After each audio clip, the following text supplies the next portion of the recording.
오늘은 창세기 강의 13번째 시간입니다. 사라의 죽음 그리고 약속의 땅, 사라의 죽음 그리고 약속의 땅이라는 제목으로 하나님 말씀 전하도록 하겠습니다.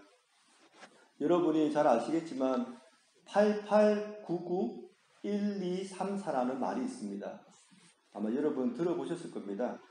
팔팔하게 99세까지 살다가 하루 이틀 사흘 앓다가 죽는다는 그런 말이지요. 여기 모이신 모든 성도님들에게 8899 1234의 축복이 있기를 간절히 축원드립니다. 우리는 앞으로 20년 이상 살 거니까 그죠? 크게 문제가 없지만 세상에 있는 대부분의 나이 든 어르신들은 그러지는 못할 것 같습니다. 제가 CIA, OECD 자료를 보니까 2020년 인간의 기대 수명이 나와 있었습니다. 소수점은 반올림해서 제가 간단하게 말씀드리겠습니다. 2020년 한국에 있는 한국 분들의 기대 수명은 평균 83세라고 합니다. 남성은 79세, 여성은 85세. 2020년 미국인의 기대 수명은 평균 79세라고 합니다. 남성은 76세, 여성은 81세. 그러니까 미국인의 기대 수명이 한국에 있는 한국인보다 무려 4세나 낮은 겁니다.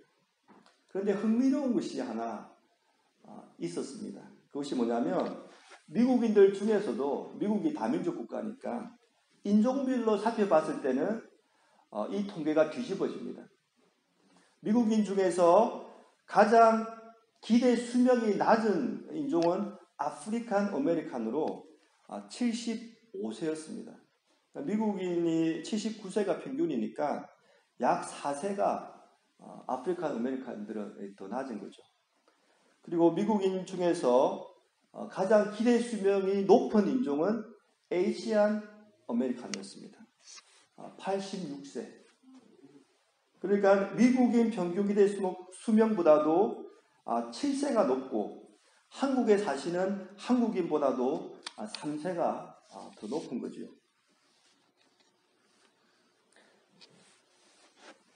우리는 99세까지 살 거니까 상관이 없겠지만 세상 사람들 입장에 봤을 때, 특별히 연세가 드신 분 입장에서 봤을 때 오늘 설교, 오늘 본문은 상당히 중요할 것 같습니다. 왜냐하면 오늘 본문이 바로 죽음에 대해서 이야기를 하고 있기 때문입니다. 롤렌트 슐츠라는 분이 2018년도에 죽음의 에티켓이라는 책을 한 권 적었습니다. 그런데 이 책이 독일어가 원문이니까 독일에서 올해의 르포상, 그리고 아마존에서 올해에 반드시 읽어야 될 책으로 이렇게 선정이 되었습니다. 이 책 내용을 보면 이런 글이 있습니다. 제가 한번 읽어드립니다. 우리가 죽음을 두려워하는 건 지극히 자연스러운 현상입니다. 누군가는 이렇게 말하기도 합니다. 인간은 평생 자신이 반드시 죽는다는 걸 부인하기 위해 노력한다. 그리고 바로 그 이유로 생각하는 존재가 되었다고 말이죠. 사실 죽음은 너무 멀리 있었습니다. 그건 언제나 다른 사람의 죽음일 뿐, 단 한 번도 당신의 죽음이었던 적이 없습니다. 이런 방식으로 당신은 다른 모든 사람들과 마찬가지로 너무나도 확실한 사실을 보지 않고 회피해 왔습니다. 우리 모두가 죽어간다는 사실 말입니다.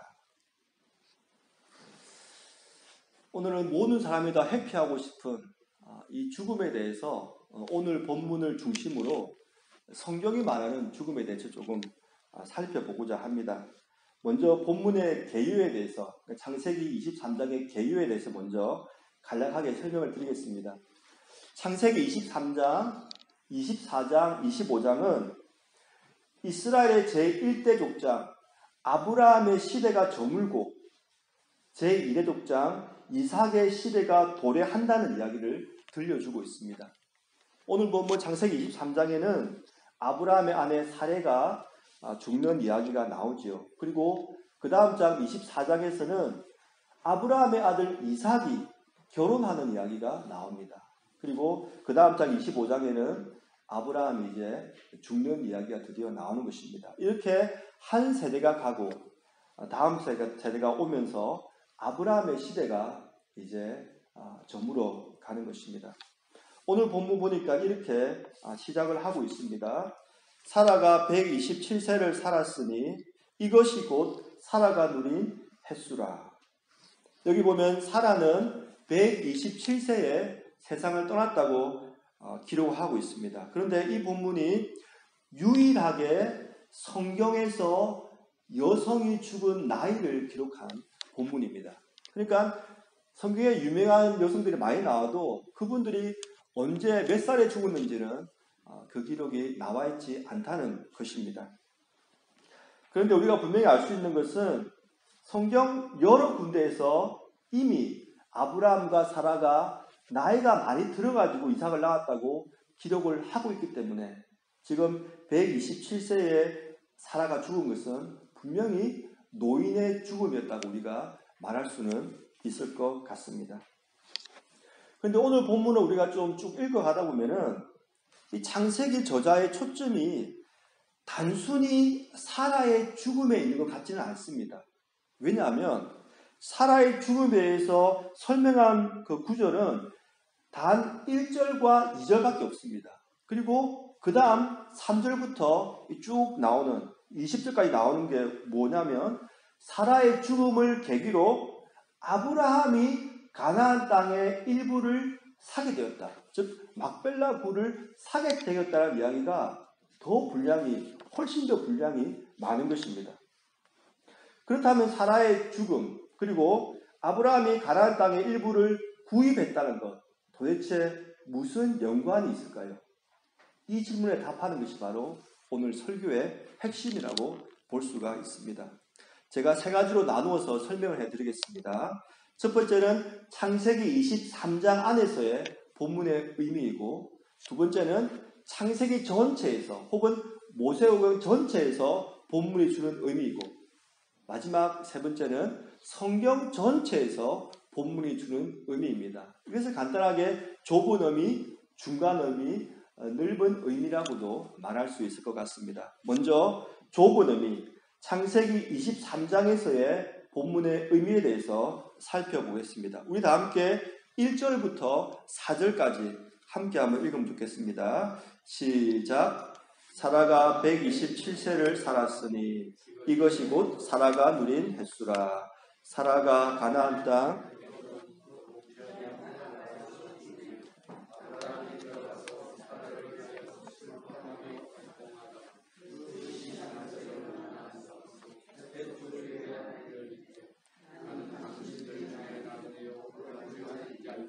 당신들 중에서 내게 매장할 소유지를 주어 내가 나의 죽은 자를 내 앞에서 내어다가 장사하게 하시오.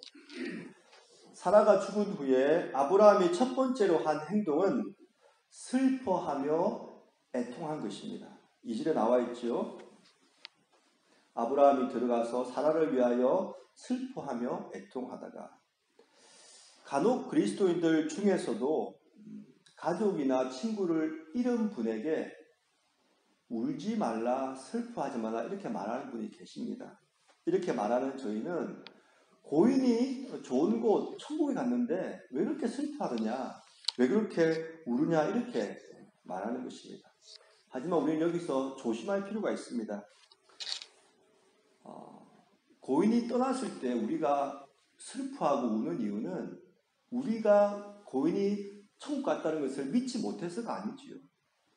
이 세상에서 사랑하는 고인과 함께 더 이상 이야기를 나눌 수 없고 고인의 이제 손을 잡을 수 없고 서로 사랑할 수 없으니까 그런 마음에 우는 것입니다. 그래서 우리가 사랑하는 사람을 잃은 분에게 할 수 있는 최고의 위로는 어떤 조언을 주는 것이 아니라 함께 있어주고 함께 울고 슬퍼하는 것이라는 것을 기억할 필요가 있습니다. 사라가 죽은 후에 아브라함이 한 두 번째 행동이 뭐냐면 일어나서 매장지를 구한 것입니다. 아브라함은 사라의 죽음으로 너무나 슬펐고 애통했지만 그렇다고 무한정 슬퍼하고 애도한 것은 아니었습니다. 일정 기간 애도한 다음에 자신이 해야 할 일을 한 것입니다. 우리가 이 두 가지에서 균형을 잘 잡을 필요가 있습니다. 고인을 생각하면서 슬퍼하고 애통하는 것, 그리고 이제 일어나서 내가 할 일을 하는 것. 본문을 보시면 아브라함이 이제 해야 될 일, 사라의 매장지를 구한 내용이 3절부터 20절까지 나오는 것입니다. 간혹 매장 방식에 대해서 제게 질문하시는 분이 계십니다. 고인이 돌아가시면 땅에다 묻어야 됩니까? 아니면 화장을 해도 상관이 없습니까? 이런 질문을 하시는 분이 계십니다. 미국이란 나라는 땅이 넓기 때문에 상대적으로 크게 문제가 되지는 않지만 한국이나 또 나라가 좁은 곳에서 돌아가시면 이것이 심각한 문제가 될 수도 있습니다. 성경적으로는 그렇다면 어떻게 하는 것이 옳겠습니까? 하나의 좋은 예를 드리고자 합니다. 어거스틴이 나이가 들었을 때 어떤 목회자로부터 목회적인 실제적인 질문을 받았습니다. 문의한 목회자의 성도 가운데 한 남자가 죽게 되었는데 그 남성의 어머니께서 죽은 아들을 위하여 좋은 일을 해주고 싶었습니다. 그래서 어떤 성인의 묘가 있는 교회 건물에 그 아들을 묻어주기를 부탁을 한 것입니다. 여러분이 이런 질문을 받았다면 어떻게 대답을 해 주셨겠습니까? 어거스틴은 다음과 같이 대답을 해 주었습니다. 죽은 자의 육체를 보살피며 물리적인 매장 방식에 대해 관심을 기울이는 것은 인간이 해야 할 직무입니다. 예수님을 따르던 자들이 그의 육신을 십자가로부터 취하여 무덤 안에 엄숙히 안장했던 것처럼 우리도 죽은 이의 육체를 보살펴야 합니다. 하지만 죽은 육체에 일어나는 일에 대한 마술적 관점은 배격해야 합니다. 성자로부터 1m 떨어진 곳에 묻힌들, 여기서 성자는 예수님이 아니라 기독교에서 말하는 성인을 말합니다. 그 누구도 영적 삼투압에 의해 거룩해지는 것은 아닙니다. 매장 방식이 어떤 사람과 신과의 관계를 변화시킬 수 없습니다. 많은 신실한 그리스도인들의 육체가 박해자에 의해 더럽혀졌으며 사자에게 던져졌고 칼로 절단되었다는 점을 기억할 필요가 있습니다. 당시 그리스도인들의 피는 물처럼 예루살렘 주변을 따라 흘렀으며 그들을 묻어줄 자는 아무도 없었습니다. 그들은 비록 적절하고 거룩한 방법으로 묻히지 못했지만 그들은 여전히 주님 보시기에 소중했습니다. 예수님의 비유에 나오는 부자는 의심할 여지 없이 훌륭한 장례식을 가졌겠지만 천사가 아브라함의 품으로 인도한 것은 상처로 뒤덮인 육신을 가졌던 거지 나사로였습니다. 종합해보면 어거스틴이 두 가지 말을 한 것입니다. 첫 번째는 고인의 육체, 그 시신이죠. 고인의 육체를 보살피는 것은 인간이 마땅히 해야 할 직무라는 것입니다. 지금에야 고인의 시신을 잘 매장하는 것이 당연한 이야기지요. 하지만 어거스틴이 이 말을 할 당시만 해도 로마 사회가 그러지 못했습니다. 로마 사회는 헬라의 이원론의 영향을 받아가지고 영혼은, 정신은 거룩하고 좋은 것이고 육체는 나쁘고 악한 것으로 생각을 했던 것입니다. 거기에 대한 설명을 제가 토마스 롱 교수님 글을 제가 인용하면서 설명을 해드리겠습니다.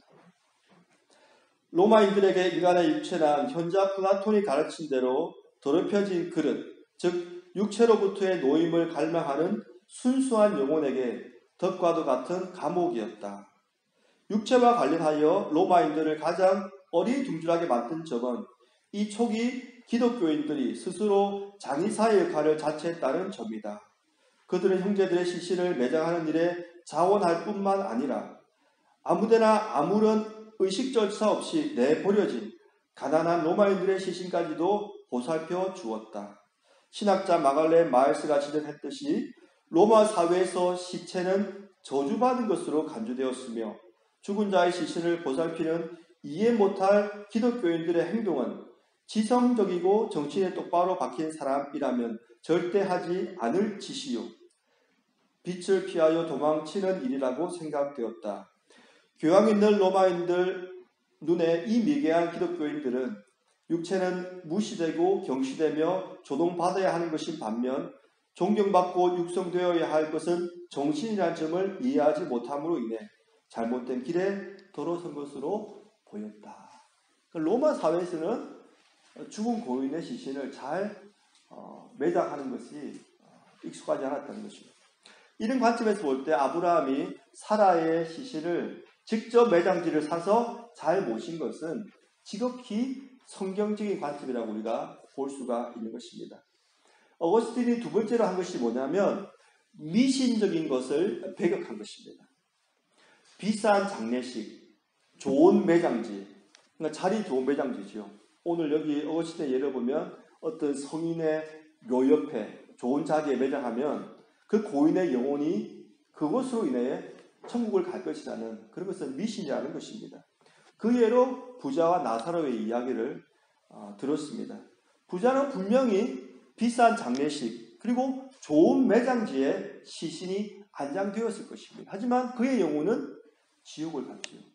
그의 반면 나사로는 비싼 장례식도 치르지 못했고 좋은 매장지에 시신이 안장되지 못했지만 그의 영혼은 하늘나라로 간 것입니다. 매장 방식에 대한 질문의 결론을 말씀드리면 이렇게 말씀드릴 수가 있습니다. 고인의 시신을 귀중하게 생각하시고 가능하면 땅에 매장을 하십시오. 그러나 부득이하게 화장을 하게 되더라도 고인의 영혼이 천국 가는 것에서는 아무런 지장이 없다는 것을 기억해 주시기를 바랍니다. 둘째, 중간 의미입니다. 창세기 전체에서의 본문의 의미에 대해서 한번 생각해 보겠습니다. 먼저 제가 7절과 12절을 읽어드리겠습니다. 아브라함이 일어나 그 땅 주민 헷 족속을 향하여 몸을 굽히고 12절입니다. 아브라함이 이에 그 땅의 백성 앞에서 몸을 굽히고 본문을 보니까 지금 아브라함이 사라의 매장지를 구입하기 위해서 굉장히 저자세를 취합니다. 당시 아브라함은 나이가 많은 사람이었고 자기 수하에 거느린 사람도 많았지만 매장지를 사기 위해서 몸을 친히 굽히면서 아주 저자세를 취하면서 매장지를 지금 구하고 있는 것입니다. 아브라함이 이렇게 행동한 이유는 단 한 가지입니다. 사라의 시신을 매장할 곳을 사기 위해서입니다. 처음에 아브라함은 가나안 땅 주민 헷 족속에게 사라의 시신을 매장할 곳이 필요하다 이런 말을 했습니다. 4절에 있지요. 나는 당신들 중에 나그네요 거루하는 자이니 당신들 중에서 내게 매장할 소유지를 주어 내가 나의 죽은 자를 내 앞에서 내어다가 장사하게 하시오. 저는 조금 한글 번역이 조금 저는 별로 안 좋다 생각한 이유가 자세는 굉장히 지금 굽혀서 말하는데 말투는 약간 반말투예요. 그래서 여러분이 알아서 새겨서 들으십시오. 저는 이렇게 말했다고 생각하지 않습니다. 아주 공손하게 말도 했다고 생각이 듭니다. 이렇게 말을 하자 헷 족속 사람들이 그냥 매장지를 주겠다고 말합니다. 6절이지요. 내 주여 들으소서. 당신은 우리 가운데 있는 하나님이 세우신 길다이시니 우리 묘실 중에서 좋은 것을 택하여 당신의 죽은 자를 장사하소서. 우리 중에서 자기 묘실에 당신의 죽은 자 장사함을 금할 자가 없으리이다. 그러자 아브라함이 미리 봐두었던 에브론이 소유하고 있던 막벨라 굴을 자신에게 팔라고 요청을 합니다. 그 이야기가 8절, 9절에 나와 있지요. 그들에게 말하여 이르되 나로 나의 죽은 자를 내 앞에서 내어다가 장세하게 하는 일이 당신들의 뜻일진데 내 말을 듣고 나를 위하여 소알의 아들 에브론에게 구하여 그가 그의 밭머리에 있는 그의 막벨라 굴을 내게 주도록 하되 충분한 대가를 받고 그 굴을 내게 주어 당신들 중에서 매장할 소유지가 되게 하기를 원하노라. 충분한 대가를 주겠다고 지금 말하고 있지요. 팔라는 말입니다. 그러자 에브론이 아브라함에게 막벨라 굴과 그 굴에 속해 있는 그 밭까지 다 그냥 사용하시라고, 무료로 사용하시라고 말을 합니다. 11절이지요. 내 주여 그리 마시고 내 말을 들으소서. 내가 그 밭을 당신에게 드리고 그 속의 굴도 내가 당신에게 드리되 내가 내 동족 앞에서 당신에게 드리오니 당신의 죽은 자를 장사하소서. 그러자 아브라함이 에브론에게 그 밭을 자신에게 팔라고 다시 요청을 합니다. 13절입니다. 그 땅의 백성이 듣는 데서 에브론에게 말하여 이르되 당신이 합당히 여기면 청하건대 내 말을 들으시오. 내가 이 밭 값을 당신에게 주리니 당신은 내게서 받으시오. 내가 나의 죽은 자를 거기 장사하겠노라. 그러자 에브론이 그 밭과 막벨라 굴 값으로 은 400세겔을 아브라함에게 제시합니다. 그것이 15절이지요. 내 주여 내 말을 들으소서. 땅값은 은 400세겔이나 그것이 나와 당신 사이에 무슨 문제가 되리이까? 당신의 죽은 자를 장사하소서. 그런데 에브론이 아브라함에게 제시한 은 400세겔은 터무니없이 비싼 값이었습니다. 지금으로 환산하면 200만 불에 해당되는 금액. 그 당시 전문의 노동자가 1년에 10세겔을 벌었다고 합니다. 그러니까 40년을 안 쓰고 벌어야지만 400세겔이 되지요. 미국에서 1년 전문 노동자가 얼마나 벌까요? 한 5만 불이라고 칩시다. 간단하게. 5만 불 곱하기 40년이면 200만 불이잖아요. 그러니까 에브론이 지금 아브라함이 지금 필요하다는 것을 알고 말도 안 되는 값을 제시한 겁니다. 아브라함은 이때 막벨라 굴을 사기 위해서 에브론이 제시한 값을 흥정할 수도 있었고 아니면 그 제시한 값을 그대로 받아들일 수도 있었습니다. 아브라함이 어떻게 행동했습니까? 우리 한번 16절부터 18절까지 한번 같이 한번 읽어보겠습니다. 시작. 아브라함이 에브론의 말을 따라 에브론이 핵족 속에 듣는 데서 말한 대로 상리 통용하는 은 400세겔을 달아 에브론에게 주었더니 마므레 앞 막벨라에 있는 에브론의 밭, 곧 그 밭과 거기에 속한 굴과 그 밭과 그 주위에 둘린 모든 나무가 성문에 들어온 모든 핵족 속에 보는 데서 아브라함의 소유로 확정된지라. 아브라함이 흥정하지 않고 곧바로 은 400세겔을 달아서 주었습니다. 그 이유를 시드니 교수가 다음과 같이 설명을 했습니다. 작은 밭, 굴 하나 값으로 은 400세겔씩이나 400세겔은 은 45kg 이상이 될 것이다. 다윗 왕은 아라우나로부터 성전터를 사들이면서 400세겔의 8분의 1인 50세겔을 지불했다. 분명히 아브라함은 에브론이 자신의 매장지가 절대적으로 필요하다는 사실을 악용하고 있다는 것을 알고 있었다. 그런 이런 터무니없이 비싼 가격에 그 땅을 살 것인가? 그런 과습대로 가격을 일정 부분 깎아달라고 흥정할 것인가? 하지만 흥정을 하면 그건 에브론에게 이 매매에서 빠져나갈 기회를 주게 될 것이다. 사랑하는 성도 여러분, 왜 창세기 저자 모세는 이렇게 땅 사는 이야기를 길게 기록했을까요? 분명히 우리에게 부동산을 사는 방법을 가르쳐 주려고 이렇게 기록한 것은 아닐 텐데 말입니다. 그리고 아브라함은 분명히 이 값이 터무니없이 비싼 값으로인 것을 알고 있을 텐데 그것을 알매도 불구하고 아무런 흥정을 하지 않고 바로 그 밭을 사버렸을까요? 만약 아브라함이 단순히 사라의 매장지만을 구했다면 처음에 헷 족속과 에브론이 제시한 대로 그냥 그 굴을 무료로 썼을 겁니다. 그냥 매장할 때는 문제가 없잖아요. 그죠? 하지만 그렇게 되면 막벨라 굴은 법적으로 아브라함의 소유가 되는 것이 아니라 여전히 가나안인들의 땅이 되는 것입니다. 본문에서 말하고자 하는 핵심이 뭐냐면 아브라함이 가나안 땅의 일부이기는 하지만 최초로 가나안 땅의 실소유주가 되었다는 것입니다.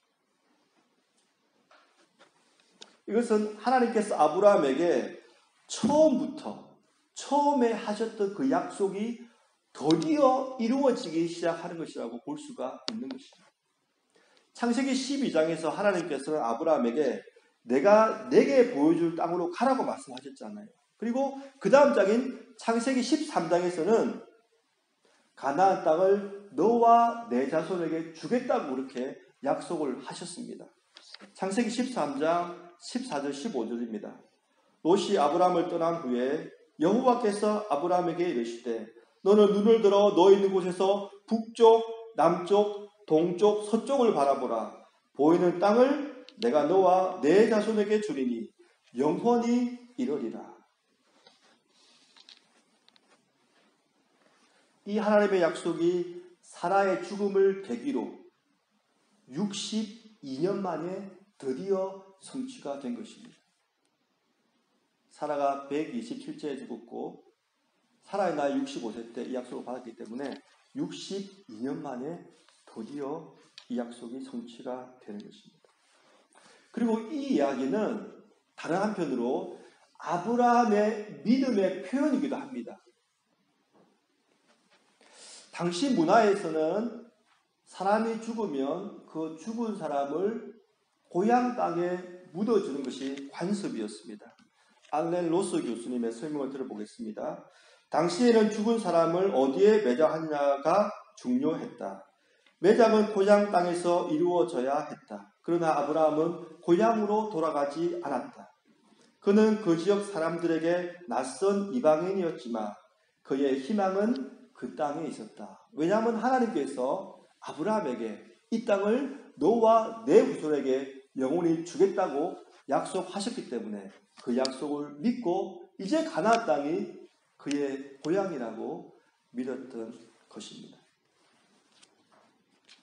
이 말씀을 처음으로 들은 창세기의 첫 번째 독자 출애굽한 이스라엘 백성들은 이 말씀을 어떻게 받아들였을까요?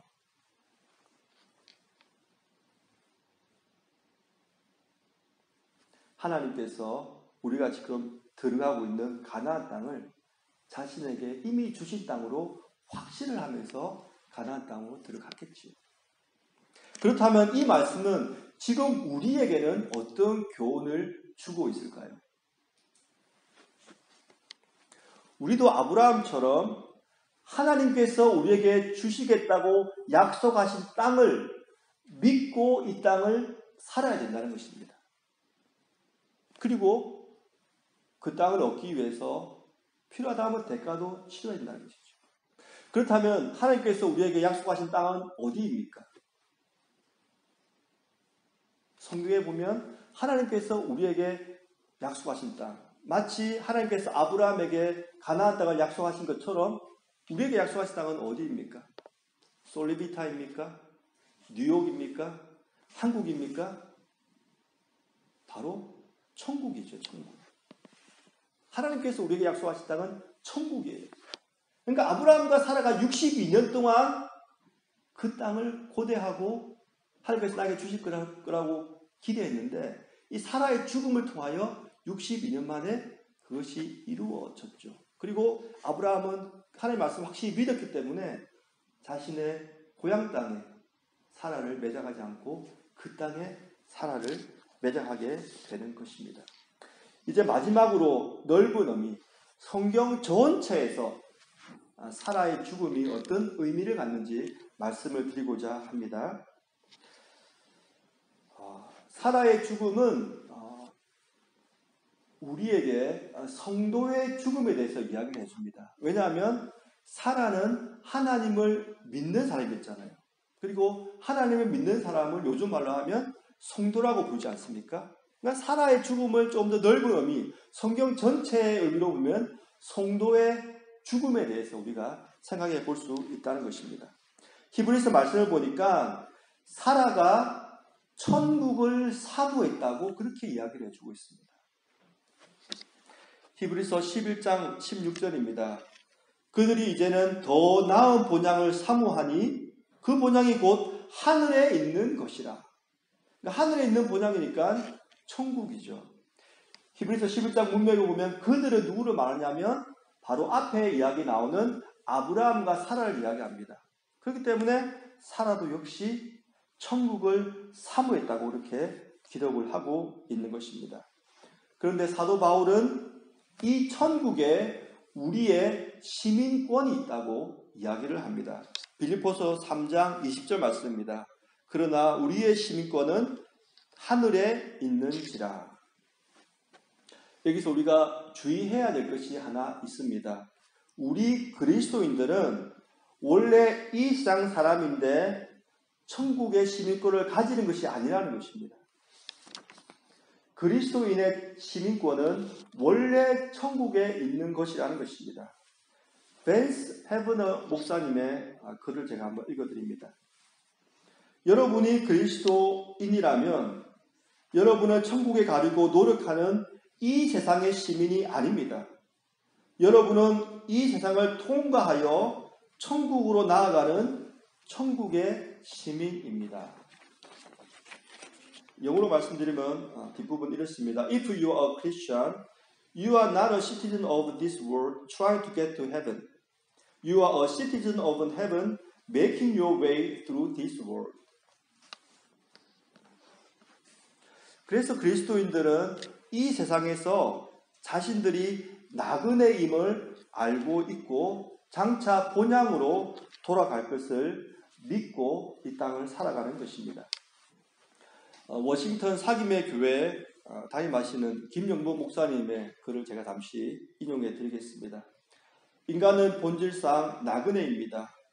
인간은 누구나 이 세상에 잠시 살다가 떠나갑니다.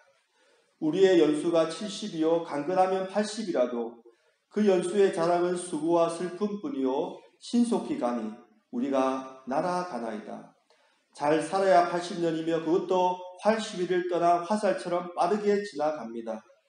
세상을 쥐락펴락하던 사람도 죽고 나면 흔적도 보이지 않습니다. 인생 수십 년이 꿈결만 같습니다. 인생의 본질이 나그네인 이유는 영원한 고향이 따로 있기 때문입니다. 어떤 사람은 이 사실을 인정하고 어떤 사람은 인정하지 않습니다. 믿음이란 바로 이 사실을 인정하고 믿는 것입니다. 인간은 본질상 나그네라는 것입니다. 그렇기 때문에 기독교에서는 죽음을 소멸이라고 보지 않고 떠남이라고 표현합니다. 나그네 인생을 살다가 본향으로 천국으로 떠나간다는 것이죠. 사도 바울도 본인의 죽음을 떠남이라고 이렇게 표현을 했습니다. 디모데후서 4장 6절입니다. 전제와 같이 내가 벌써 부어지고 나의 떠날 시각이 가까웠도다. 인생에 대해서 또 다른 분은 인생을 연극이라고 이렇게 표현한 분도 계십니다. 존 크리소스톰이라는 분이 있는데 이분이 로마의 제2수도 콘스탄티노플이죠. 다른 분들은 비잔티움이라고 하기도 하고 지금 현재 터키의 이스탄불 그 지역이죠. 이분이 4세기에 살았던 분입니다. 콘스탄티노플 교회 총책임자였는데 이분이 워낙 설교를 잘해가지고 이분 별명이 황금의 입이라는 그런 별명을 가진 분인데 이분이 인생을 연극이라는 이렇게 표현을 했습니다. 제가 한번 읽어드립니다. 부자와 나사로의 비유에서 둘 다 죽는 그날까지 부자는 행복해 보였고 빈자 나사로는 불행해 보였습니다. 그러나 죽음이 찾아왔을 때 부자의 모든 것이 사라져 버렸습니다. 죽음을 계기로 부자와 나사로와의 관계가 변한 것입니다. 연극이 끝나면 배우들은 분장을 지우고 이전의 자신의 모습으로 돌아갑니다. 이와 마찬가지로 죽음이 오고 현생의 연극이 끝나면 그때 우리 모두는 가난과 부의 분장을 지우고 실제적인 우리의 모습으로 돌아갈 것입니다. 우리의 삶의 행실에 따라 누가 진정 부자이며 누가 빈자인지 누가 영예를 입고 누가 영광을 잃었는지 판단받게 될 것입니다. 이 땅에서의 삶이 한편의 연극과 같다는 것입니다. 그리고 한편의 연극이 끝나면 우리 모두가 분장을 지우고 본래의 모습으로 돌아갈 것이라는 것입니다. 저 같은 예를 들면 저는 목사의 연극을 하는 거겠죠, 그죠?